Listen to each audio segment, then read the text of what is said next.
My son changed the locks on a Sunday morning. I know it was Sunday because I had just come back from the early service at Mount Zion Baptist, the same church where I had carried his mother's casket 7 years ago. I was still wearing my good shoes, the ones with the worn left heel she always said I needed to replace. I had a brown paper bag in my arm with a carton of eggs and a loaf of bread, because I had planned to make him breakfast, the way I used to when he was small. The key did not turn. I stood on the porch of the house I had built with my own 2 hands and tried the key 3 more times, slow and patient, the way you do when you are not yet ready to believe what is already true. There was a white envelope tucked under the new doorknob. My name was on the outside, in my daughter-in-law's handwriting. I recognized it immediately.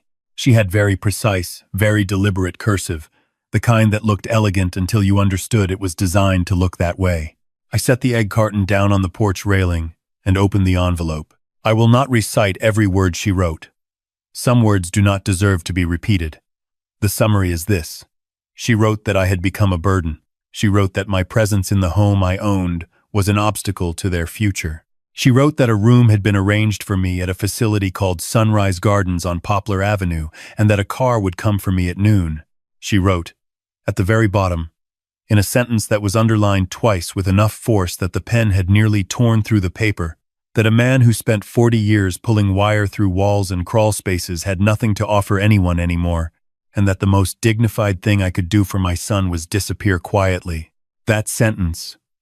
I folded the letter and put it in my breast pocket. I did not feel rage. Not yet. What I felt was something closer to the moment right before a circuit trips. That held breath. That instant of stillness before everything goes dark. I picked up the egg carton. I walked back to my truck. I sat behind the wheel for a long time and looked at the porch I had poured, the columns I had set, the porch light. I had wired myself on a hot July afternoon 32 years ago, with my wife handing me tools through the window, and my son, maybe 4 years old, sitting on the steps eating a popsicle and watching me work. I started the truck and drove. Because here is what my daughter-in-law did not know, what my son had apparently forgotten or never understood, what I had taken deliberate, careful steps to ensure no one in my family would ever think to investigate, the electrical contracting company I had founded, out of a second-hand van and a set of tools I bought at an estate sale in 1987, was not the small regional outfit they imagined. It had not stayed small. I had not stayed small. I had grown it quietly. Methodically, the way you grow anything that matters, without announcement, without celebrating too early, one job at a time, one contract at a time, one reinvested dollar at a time, until it became something that large commercial developers called when they needed the work done right. My son, who had joined the company as a project manager a decade ago and risen to executive vice president, believed he worked for a Houston-based construction group that had acquired us years back. He believed the founder, a man known in company correspondence only through the law offices of my attorney, was some distant financial entity with no face and no presence. He believed he was the most important person in that building. He had no idea he was eating lunch in his father's house. There is a man I have known since we were both 18 years old throwing newsprint off the same truck on the same Memphis route. His name does not matter here. What matters is that he became a lawyer, one of the sharpest and most quietly feared corporate attorneys in the Mid-South, and that he was the only person alive who knew the full architecture of what I had built. I had called him from the truck before I had even reached the end of my own street. He picked up on the second ring. He always picks up on the second ring. I said, "They changed the locks." He was quiet for a moment. Then he said, "Where are you?" "Driving," I said. "Come here," he said. And then, after a pause, the kind of pause that carries 45 years of friendship in it, he said, "I have to show you something, brother. I was going to call you this week. I think you need to see it before we decide what to do." I drove to his office on Madison Avenue. The building is modest from the outside. That is intentional. He has always said that people who advertise their power in their architecture are people who are not confident in what they actually have. Inside, it is different. His assistant showed me to the conference room. My old friend was already there, standing at the window with his jacket off and his sleeves rolled, which is how I know something serious is happening. He had a thick manila folder on the table and a legal pad covered in his small, cramped handwriting. He did not ask me if I wanted coffee. He sat down and opened the folder and said, "6 months ago, you asked me to run a routine audit on the company's vendor accounts because something in the quarterly numbers felt wrong to you. Do you remember?" I remembered. I had mentioned it to him casually, the way you mention a loose wire to another electrician. Something in the expenditure reports for the Gulf Coast division had not added up in a way I could put my finger on but could not dismiss. I had asked him to have someone look. I had not heard back and had not followed up. I assumed it was nothing. It was not nothing. He turned the folder toward me. I looked at the documents. Invoices. Dozens of them. A vendor called Meridian Supply Solutions, LLC, billed to the company for materials and logistics services over a period of 22 months. The totals were not small. He had a forensic accountant run the numbers. The total across all fraudulent invoices was close to $3 million. $3 million siphoned out of the company I had built from a second-hand van through a shell company that did not exist, had never provided a single bolt or a single service, and had been created 8 months before the first invoice appeared in the system. I looked at the name on the LLC registration. I looked at my old friend. He nodded before I could say anything. His eyes were not angry. They were the eyes of a man who has seen the worst of human nature professionally for 4 decades and has learned to absorb it without flinching, but not without grief. "My daughter-in-law," I said. Her name was on the registration as sole member. "Yes," he said. "And my son," I said. "He oversees every vendor approval in the Gulf Coast division. Nothing gets signed without him." He let me sit with that for a moment. Then he said, "The forensic accountant believes the approvals were deliberate.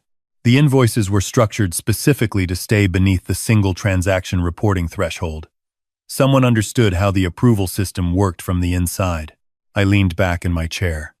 The fluorescent light above me hummed. I have always noticed the hum of fluorescent lights. It is an occupational habit I have never been able to unlearn. I noticed it now because it was the only sound in the room, and my brain was doing what it does when it is trying to process something it does not want to accept, which is to fixate on something neutral and mechanical. "My son knew," I said. It was not a question. He knew, my old friend confirmed. And there is more. He reached into the folder and pulled out a second document. This one was a petition filed in Shelby County Probate Court 11 days ago. Application for emergency guardianship of a named individual on grounds of demonstrated cognitive decline, impaired judgment, and inability to manage personal affairs. The named individual was me. The petition was supported by a sworn affidavit from a physician I had never seen or heard of, attesting to a diagnosis he had never made because I had never been his patient. It was supported by a statement from my son describing, in detail, several incidents of confusion and erratic behavior that had not occurred, and it was notarized and submitted by my daughter-in-law. They were not just stealing from the company. They were building the legal architecture to erase me before anyone noticed the money was gone. "Tell me the timeline," I said. My old friend turned to his legal pad. "The company's annual review is Thursday morning. The outside auditors come in Thursday at 9. They have been preparing their report for 3 weeks, and based on what our forensic accountant found, the discrepancy in the vendor accounts will be visible and significant. If the guardianship petition were granted before Thursday, you would be legally incapacitated. You would have no standing to challenge any findings. Your son, as appointed guardian, would control all your assets, including your controlling interest in the company. He could direct the company's response to the audit. He could negotiate settlements, destroy records, and reassign liability." "The lock change this morning," I said, "was the acceleration," he confirmed. "They needed you removed from the property and established as a dependent before Thursday. The facility you were being sent to, Sunrise Gardens, has a memory care unit. Once you were checked in under a guardianship order, it would be very difficult for you to communicate with anyone outside." I looked at the window. Memphis, in late October. The oaks on Madison still holding their leaves, but barely. My wife had loved this time of year. She had this way of collecting fallen leaves and pressing them between the pages of books she had already read, not to preserve them, just because she thought beautiful things deserved a pause before they disappeared. I reached into my breast pocket and took out my daughter-in-law's letter. I read the underlined line again. A man who spent 40 years pulling wire through walls and crawl spaces had nothing to offer anyone anymore. I folded it. I put it back. "Tell me what we can do," I said. My old friend had been waiting for those words. He reached for the legal pad. He had already thought through most of it. That is what 45 years of friendship earns you. The man starts preparing your defense before you even know you need one. Phase 1, he said, was immediate. He had already drafted an emergency motion to the probate court to dismiss the guardianship petition on the grounds of fraudulent medical affidavits and conflict of interest. He had documentation of my recent physical and a statement from my actual physician of 12 years. The petition would be dead before it reached a judge's desk. Phase 2 was the fraud. He had already been in contact with the company's outside auditors, not to interfere with the audit but to expand its scope. They would now be looking specifically at Meridian Supply Solutions. The paper trail was, in his words, sloppy in the way that only truly arrogant people leave things sloppy. My daughter-in-law had been careful about the dollar amounts, but had reused the same invoice template repeatedly. Same font, same margins, same typographical error in the address field on every single document. The forensic accountant said it looked like she had downloaded one template and duplicated it 22 times over almost 2 years without ever thinking to vary the formatting. Phase 3, he said, and he paused here, the way he always pauses before the thing he wants me to think about carefully. Phase 3 is Thursday. The audit. You could let it proceed without your presence. You could let the auditors find what they find, let the legal process handle it, and remain here, away from the company, away from them. He stopped. Or, I said. Or, he said, you attend. He let that settle. The annual review is held in the company's main conference room. The executive team is required to be present. Your son will be there. His wife is not employed by the company, but she has attended as his guest at every annual event for the past 6 years. Based on the last email thread our IT team preserved before you asked them to, she plans to attend Thursday as well, positioned to monitor and manage any fallout. They do not know that you are the founder, I said. He shook his head. The company correspondence has always come through my firm. Your son knows his direct supervisor, the regional CEO who reports to the board. He has never met the board. He does not know who sits on it. He has your last name. It has simply never occurred to him that the man he calls every Sunday, the retired electrician who fixes his neighbor's porch lights and brings homemade cornbread to church potlucks, is the reason the building he works in exists. I said nothing for a moment. Then I asked him to book me a room at the Peabody. Not because I needed luxury, because I needed silence, and I needed a door that locked from the inside with a key only I controlled. He called ahead. They were expecting me. I will tell you something about the Peabody Hotel in Memphis. I wired half the renovation on the East Wing in 1994. I was on a crew of 8, and we worked 12-hour days for 6 weeks. And on the last day, the hotel manager brought us sandwiches and called us by our first names and shook every hand. I have never forgotten that. There is something about a place that remembers your labor even if it does not know your name. The doorman did not know my face, but he knew my reservation, and he used my name with the simple respect of someone doing their job well, and sometimes that is exactly what you need. I sat in the room and I called no one. I did not call my son. I did not call my daughter-in-law. I laid my wife's photograph, the one I keep in the inside pocket of every jacket I own, on the bedside table. It is from a fishing trip we took on the Hatchie River the summer before she got sick. She is laughing at something off camera, and her eyes are almost closed from the sun, and she is the most beautiful thing I have ever seen. I told her what had happened. I do this sometimes. It is not something I am embarrassed about. I said, I know you would tell me to be slow about this. I know you would say there is still a chance he does not know the worst of it.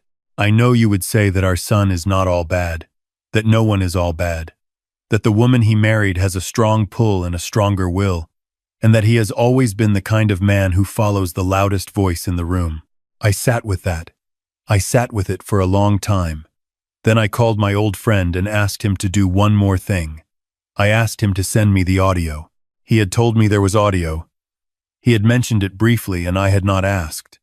Now I asked. He sent it an hour later.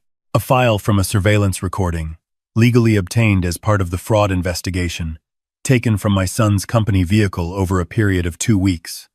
My old friend had flagged a specific segment, 7 minutes. He warned me before I pressed play. He said, "I need you to hear this because you need to know who you are dealing with. But I also need you to know that I am sorry." I pressed play, my son's voice first. He sounded tense. He was driving.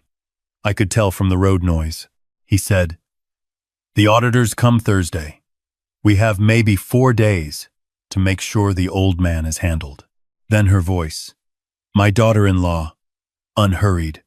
The voice of someone who has thought through every angle already and found them all satisfactory. She said, "The petition is filed.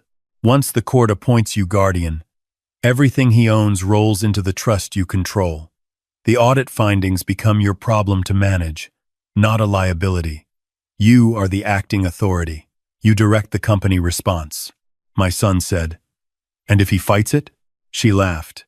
It was a quiet laugh, dismissive, the kind you use for something beneath your concern. She said, "Fight it with what? He is 67 years old. He lives alone. He has no idea what we have access to. He pulls wire for his neighbors for $20 and a handshake. What is he going to do?" Silence on the recording. Then my son said, "He is still my father." Her voice did not change in warmth or temperature because there was none to change. She said, "He is a liability. He has been a liability since the day you took that promotion. Every time a colleague asks about your family and you have to explain that your father is a retired electrician in a house in Whitehaven, I see the look on their faces. He embarrasses you. He embarrasses us. This is the clean version. He goes somewhere comfortable. You manage the legal exposure. And in 6 months, nobody thinks about it anymore." I stopped the recording. I sat in the silence of that hotel room with my wife's photograph on the nightstand, and I understood something that I had been refusing to understand for a long time. My son had not been led here against his will. My son had walked here. He had walked here step by step over years, choosing the voice in the room with the most confidence every single time. And eventually, that voice had convinced him that his father's quiet life was something to be managed and minimized rather than honored. The grief of that is something I cannot fully describe and will not try. What I will say is that when it passed, when the cold weight of it settled into something I could carry, I picked up the phone and called my old friend and told him to proceed with all 3 phases and to have me at the company Thursday morning at 9 o'clock sharp. He said, "Are you sure?" I said, "They think pulling wire for 40 years means I have nothing to offer. Let me show them what 40 years of work actually builds." He said, "I will have a car waiting." I said, "I know the address. I wired the building. I will find my own way in." Thursday morning I wore the suit I keep for occasions that require a man to be seen clearly. My wife bought it for me 12 years ago at a tailor on Beale Street. She had very specific ideas about how it should fit, and she stood there for 45 minutes telling the tailor exactly what adjustments to make, while I stood on the platform and pretended to look patient. It still fits. Some things you take care of, and they last. I arrived at 8:45.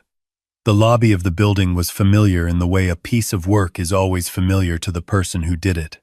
I knew where every conduit ran behind every wall. I knew which panel served the conference room on the 14th floor. I knew the building the way a father knows the face of something he helped bring into the world. The receptionist did not know me. I gave her my name. She checked her list, and her expression shifted just slightly. The way people's expressions shift when a name they have heard discussed in a certain context suddenly appears in front of them in person. She picked up her phone and said something quietly. Within 90 seconds, the regional CEO came through the interior door himself. He is a man I hired 15 years ago, when he was a project engineer with good instincts and no ego about learning. He shook my hand with both of his and said, "Mr. Price, we are very glad you are here." The conference room was already full when we walked in. The outside auditors sat along one wall with their files and laptops. The company's CFO and general counsel were at the table. My old friend was there, his briefcase open, his face composed and unreadable in the way that means he is ready for anything. And at the far end of the table, in the chair that faced the door, my son sat in his best suit. His wife sat one chair to his right, her posture very straight, her expression arranged into something that was meant to project calm but was running a fraction too still, the way still water runs when something large is moving underneath it. My son saw me come through the door and his face did something I had never seen it do. It did not redden. It did not tighten. It simply stopped. Every expression cleared off it at once like a screen going dark. He was looking at me and he was looking at the regional CEO walking beside me and he was looking at the way the room had shifted when I entered, the way people who are accustomed to the actual structure of authority rearranged their attention, and some part of him was beginning to calculate what that meant and not arriving at any answer he was prepared for. My daughter-in-law recovered faster. She always recovered faster, she said, with a smile that I will give her was almost entirely convincing. What a surprise. What are you doing here? She glanced at the regional CEO. Is everything all right? The regional CEO did not answer her. He pulled out the chair at the head of the table, the one that had been left open, and he waited. I sat down. I looked at my son. He had gone pale in the way that people go pale when something physical is happening in their chest and their body is spending all available resources on managing it. I said, "Good morning." He said nothing. The regional CEO remained standing. He said, "For the record, I want to introduce the full room to the individual who has called this meeting. This is the founder and majority shareholder of this company. He has exercised his right as principal stakeholder to attend this year's annual review in person and to address a matter that has been referred to the board for action." The external auditors, who had been briefed that morning, did not react. The CFO did not react. My old friend opened a folder. My daughter-in-law's composure cracked. Not dramatically, just at the edges. A small, precise fracture around the eyes. She said, "Founder." She said the word, the way you say a word, when you are trying to make it mean something other than what it means. I looked at my son. I said, "I started this company in a second-hand van in 1987. Your mother packed me a lunch every morning for the first 3 years because we could not afford to buy it. You were 6 years old when I landed the first commercial contract. You used to ride with me on weekends to the job sites and hand me tools because you said you wanted to learn. I never told you what it grew into because your mother asked me not to. She was afraid of what money does to people. She was afraid it would change us. She was right about a great many things." My son's hands were flat on the table. He was not looking at his wife. He was not looking at the room. He was looking at me with the expression of a man watching a structure he built, his entire understanding of the world on reveal that its foundation was something he had never examined. I said, "I have spent 40 years building this so that it would be here for you. Not to hand to you, because she did not want that either. She wanted you to earn something for yourself, but she wanted you to have a foundation." I kept quiet about it because I honored her wish. I kept quiet about it for so long that someone in this room decided that my silence was weakness. Decided that a man who worked with his hands had nothing behind those hands worth fearing. I looked at my daughter-in-law then. She held my gaze. I will give her that too. She was not the kind of person who looked away. I said, "Meridian Supply Solutions, LLC. 22 invoices over 22 months. $2,940,000 billed to this company for services and materials that were never provided by a vendor that exists on paper only. Registered in your name.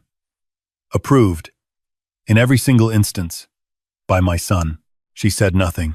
The lead auditor opened his file. He began to read. I did not need to listen to the details because I already knew them.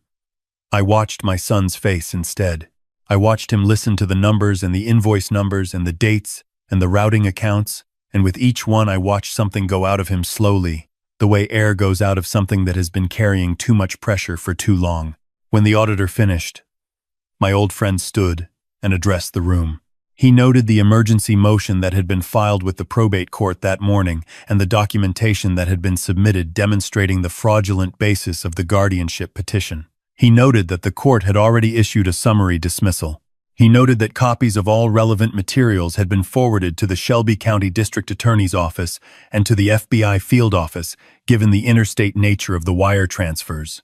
My daughter-in-law said, "This is a misunderstanding." Her voice was still composed. I watched her and I thought, she will hold this composure for a long time. She is that kind of person. She will hold it until there is nothing left to hold. My old friend did not argue with her.